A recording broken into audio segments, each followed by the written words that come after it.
Types of polio. Poliomyelitis is a viral disease that's almost a thing of the past, as it's been controlled in most countries. Nevertheless, it's important to know the types of poliomyelitis. Types of poliomyelitis. The different types of poliomyelitis, or polio for short, are infectious diseases that mainly affects people's nervous systems. According to various studies, experts have distinguished 3 different varieties of the virus: PV1, PV2, and PV3. Types of poliomyelitis. Clinical studies highlight that there are 4 main types of polio. These are the following: asymptomatic or subclinical polio. It constitutes approximately 90% of global cases. Minor non-CNS illness, up to 9% of cases. It causes fever, malaise, nausea, vomiting, diarrhea, and constipation. Non-paralytic aseptic meningitis, 1 to 2% of cases. Paralytic poliomyelitis, less than 1% of cases.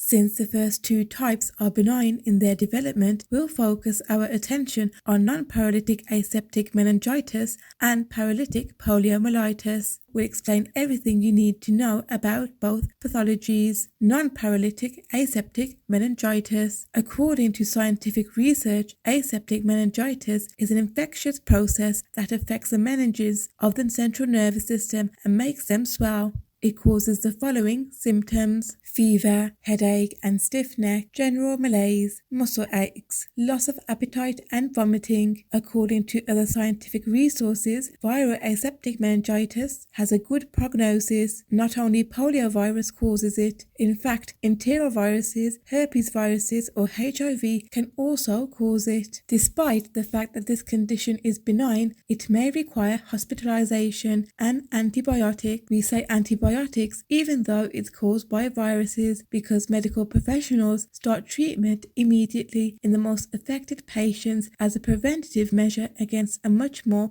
dangerous bacterial meningitis. Paralytic poliomyelitis. This is the most serious manifestation of poliomyelitis. Detecting the severe variation is a simple task, as the symptoms are very aggressive. Expert sources report that 5 days after infection, processes such as intense myalgias and limiting muscle spasms occur, which culminate in chronic limb weakness. Paralysis usually reaches its peak within a week of infection. The mortality rate in the acute stage is 5 to 20%. Worst of all, there's no cure once it appears. Even so, after these critical phases, paralysis usually improves over the years. This is due to a reinnervation process the neurons that remain undamaged undergo. Depending on the affected area, there are 3 types of paralytic poliomyelitis, which are the following: spinal, bulbospinal, bulbar. 50% of patients who survive this severe manifestation suffer lifelong weakness, and 20% to 85% of patients with a history of childhood poliomyelitis may develop post-polio syndrome. It causes progressive muscle atrophy that limits functional capacity. A child in a wheelchair. Paralysis is a serious consequence of polio that patients can recover from in the future thanks to neuronal reinnervation. What to remember about the types of polio. As we explained in this video, poliomyelitis is a disease that's controlled in most areas of the world. Furthermore, 90% of cases are asymptomatic, which is why it's unlikely for a clinical picture to be associated with poliovirus today. On the other hand, there are very effective oral and intravenous polio vaccines with an efficacy of 99% after 3 doses. Therefore, if global efforts to eradicate it continue,